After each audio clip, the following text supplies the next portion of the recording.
Урматтуу Десин ТВ каналынын көрөрмандары, азыр биз Борбордук шайлоо комиссиясынын алдында турабыз. Биз бир аз кечигип калыптырбыз. Бул жерде митинг болуп, ушул шайлоону жылдырып, жогорку кеңешке жылдырып жибергендиги үчүн шайлоо өнөктүгүн нааразычылык митингине чыгышкан экен. Азыр Клара Соронкулованы көрүп турабыз. Клара айым 1 мүнөткө Десин ТВга интервью берип коесузбу? Эмне максат менен чыктыңыздар эле? Биз кечигип калыптырбыз бир аз Десин ТВ каналынан. Биз эми жанагы 20 декабрга мыйзамда көрсөтүлгөн тартипте дайындалган шайлоо болсун деген талап менен чыктык. Анткени бул жерде сөзсүз түрдө азыр жаңы жогорку кеңештин жаңы чакырымы түптөлүш керек. Бул чакырымдын мөөнөтү бүттү. Мындан кийин булардын кабыл алган чечимдери, аракеттери баары мыйзамсыз болуп эсептелинет да. Бирок буларды мына азыр жаңы бийлик, баш мыйзамдын жаңы долбоорун силер бизге кабыл алып бергиле деп ушундай бир таңгулап атат да. Ошол себептен мына ушуну эскертип коелу деп келдик. Бул жогорку кеңеш мына азыр тараш керек. Тарабаса дагы эчтеке кылбай шайлоо болгонго чейин отуруп бериш керек да. Бирок шайлоо чукул убакытта мыйзамда көрсөтүлгөндөй 20 декабрда сөзсүз түрдө өтүш керек. Анткени азыр мына өзүңөр көрүп атасыңар. Жогорку кеңеш легитимсиз, президенттин ыйгарым укуктарын аткарып аткан адам, мына азыр ушул немени аткарып аткан адам азыр кандайдыр бир аракеттерге барса, андан кийин шайлоо болгондо бул киши шайланбай калса, мисалы туура эмес аракеттер болуп калса да, шайланбай калса ким жооп берет? Ошон үчүн президенттин ыйгарым укуктарын аткарып аткан адамдын негизги милдети бул тез арада жогорку кеңешке дагы, президенттик дагы шайлоону өткөрүп берүү болуп атат да. Ошол себептен мыйзамда көрсөтүлүп турат, ал милдетин аткарып аткан адам президентке талапкер боло албайт депчи. Ошол себептен ошондой неме киргизилген берене конституцияга. Мына ошону биз азыр талап кылып келдик. Бирок жана жогорку кеңеш 22 октябрда мыйзамдарды көз көрсөтүп эле, одоно бузуп туруп эле, биздин укуктарыбыздын баарын талкалап, тепселеп туруп эле, жана мыйзам токтосун, шайлоо жөнүндөгү мыйзамдардын аракети токтосун деп мыйзам кабыл алып койду. Мындай эч качан болгон эмес. 1 сааттын ичинде мыйзам демилгеленди, талкууланды, окулду, жана 3 окуудан өтүп кабыл алынды да, ошол эле күнү президент тарабынан кол коюлду да. Мындай нерсе эч качан Кыргызстандын тарыхында болгон эмес. Булар ачык эле мына билгениңерди кылгыла, мыйзамыңарды урганыбыз жок дегенин билдирип атат да бизгечи. Ошон үчүн мындай мыйзам бузуулар болбош керек. Сөзсүз түрдө шайлоо өтүш керек. Бул негизги шарт азыркы күндө. Анткени биз укуктук талаага келишибиз керек. Жогорку кеңеш жаңы чакырылышы түптөлүп, алар жаңы өкмөттү шайлаш керек. Андан кийин анан конституциялык реформа жөнүндө анан ошол маселе көтөрүлсө болот да. Жакшы, рахмат. Эми ушул сиз айткан талаптарды бул жерге кайсыл партиялар келип сиздер менен кошо чыгып беришти? Өзүңүз байкаган партияларды атап бере аласызбы? Бул жерде жанагы 40тан ашык партия, 45 партия немеге бербеди. Шайлоого катышабыз деп өздөрүнүн немелерин жөнөтпөдү. Ооба, каттоодон өтүштү. Каттоодон өтө элек тизмелери, бирок неме жөнөтүштү да, билдирүү жөнөтүштү да, биз шайлоого катышууга ниетибиз бар депчи. Ошол партиянын өкүлдөрү келди. Анан биз Реформа партиясы, Бүтүн Кыргызстан, Жаратман эл деген партиялардын мүчөлөрүн көрдүм. Ошол партиялар менен азыр чогуу ушул талаптардын үстүнөн аракет кылып иштейли деп атабыз. Эми сиздер атайын ушул Борбордук шайлоо комиссиясына бир документалдуу түрдө кайрылуу жасадыңыздарбы, же жөн эле ушинтип пикетке чыгып коюп эле ушуну менен токтоп калабы? Жок, эми азыр Борбордук шайлоо комиссиясы буну чече албай атат да. Биз азыр жанагы 22 октябрда кабыл алган мыйзамды конституцияга карама каршы келет деп биздин партия эртең конституциялык палатага кайрылуу даярдап койду. Өзүңүздөрдүн жеке партия? Жеке партиянын атынан эми кошулам деген партияларды кошобуз азыр. Анан биз ошентип кайрылуу даярдап койдук. Эртең мыйзам күчүнө кирсе, мыйзам күчүнө кирери менен кайрылууну конституциялык палатага жиберебиз. Ал эми Борбордук шайлоо комиссиясынын кайрадан шайлоо өтсүн деген чечимин сот жокко чыгарып коюптур. Болгондо дагы күчүнө кире элек мыйзамга таянып туруп жокко чыгарып коюптур да. Ошон үчүн азыркы күндө Борбордук шайлоо комиссиясынын 20 декабрда кайрадан шайлоо өтсүн деген чечими дагы деле күчүндө. Сиздердин негизги талабыңыздар демек өз учурунда ушул жогорку кеңешке шайлоону кайрадан өткөрүү. Мыйзамдын талабы, ал мыйзамдын талабы, мыйзамда көрсөтүлүп турат. Эгерде шайлоонун жыйынтыктары жараксыз деп табылса, кайрадан шайлоо өтүш керек дагы мөөнөттөрү көрсөтүлүп турат. Ошонун негизинде борбордук шайлоо комиссиясы дайындады. Анан жана дагы мен жүйөлөп айтып кеттим, эмне үчүн сөзсүз түрдө шайлоо өтүш керек.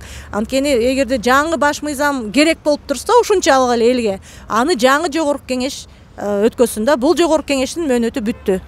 Дагы бир суроо, сиз өзүңүз өткөндө көрдүңүз, эмне себептен ушул Текебаев жана башка депутаттар эртеси күнү эле таң эртең менен эле өз көз караштарын, позициясын 180 градус артка бурулушуна эмне себеп болду деп өзүңүздүн божомолуңуз? Эми бул жерде бул мага дагы абдан бир таң калыштуу окуя болуп кетти.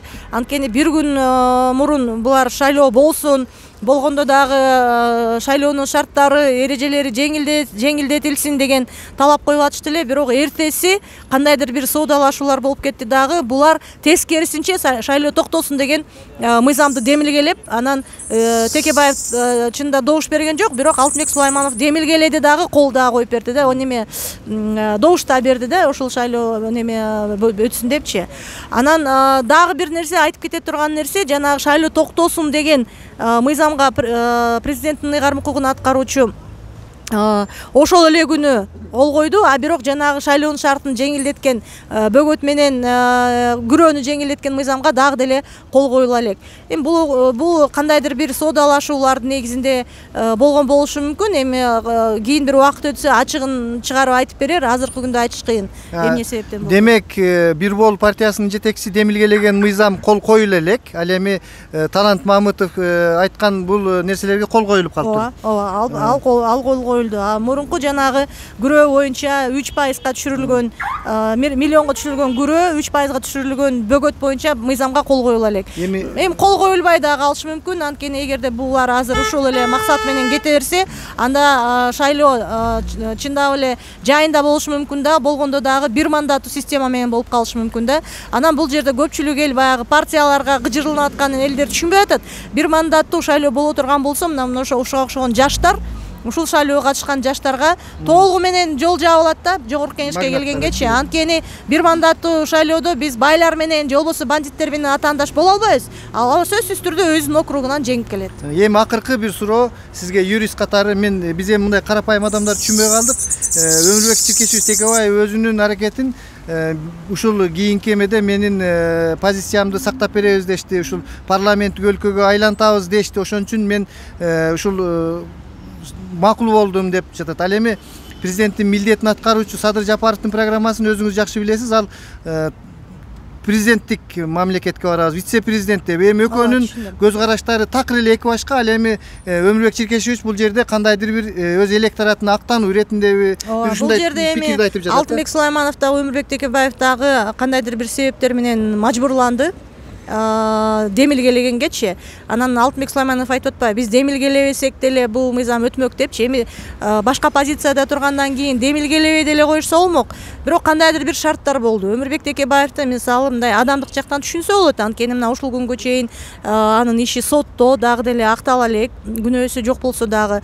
Бирок кандай болбосун мына демилгелебей деле койсо болмок да. Анан парламентаризм сакталыш керек дегенди мен дагы аны бир ушул мындай актануу катары кабыл алдым да, чынындачы. Рахмат, сизге ийгиликтерди каалайбыз ушул алдыдагы келе жаткан шайлоо өнөктүгүндө.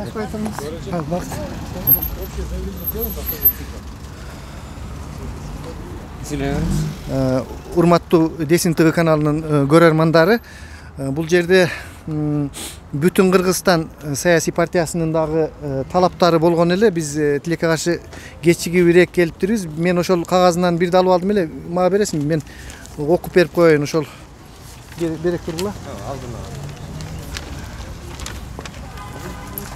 Бүтүн Кыргызстан саясий партиясы Садыр Нуркожоевичке кайрылуу жатышат.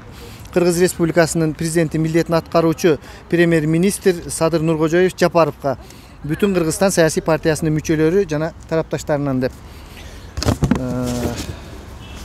Бүгүнкү күндө Кыргызстан мамлекетибиздин кайдыгер эмес атуулдары катары өлкөбүздөгү түзүлгөн кырдаалга жана болуп жаткан окуяларды көрүп сизге кайрылууну туура таптык. Өкмөттүн бийлик өкүлдөрүнүн 2020 жылдын 4 октябрындагы шайлоодогу мыйзамды Конституцияны тебелеп көзгө илбеген кылмыштуу жоруктарына каршы болуп 5-октябрдагы 12 партиянын тарапташтары нааразычылык акция болгондугу баарына маалым. Кыскасы ушул бүтүн Кыргызстан саясий партиясы дагы ушул жерде ушинтип азыр кетишти. Ушул өз позицияларын мындайча айтканда биз эртең менен ошолордун жыйналышында дагы болуп өттүк. Эч кандай провокацияларга алынбай, жаман сөздөрдү президент тарапка айтпай, мындай биз деле ал кишинин бийликте экендигинде мындай каршылыгыбыз же башка нерсебиз жок, бирок бардыгы мыйзам талаасында болуу керек деген сөздөрдү айтышты да ошол жерде.